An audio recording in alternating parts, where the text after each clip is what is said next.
Hi, I'm Dr. Yuri Lewicki. I'm a orthopedic sports medicine shoulder and knee specialist at Northern Arizona Orthopaedics.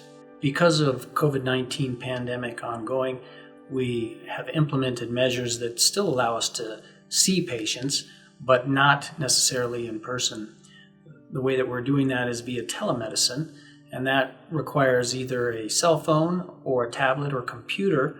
Via those means, we're able to actually conference and discuss with the patient their current condition and symptoms and care.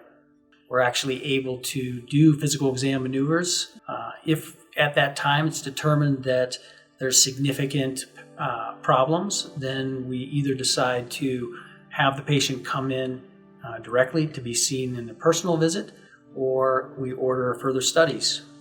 We understand that at this time everyone is hopefully practicing social distancing and staying at home, but that doesn't mean that injuries don't occur, and therefore we're here for you guys. We want you to be safe.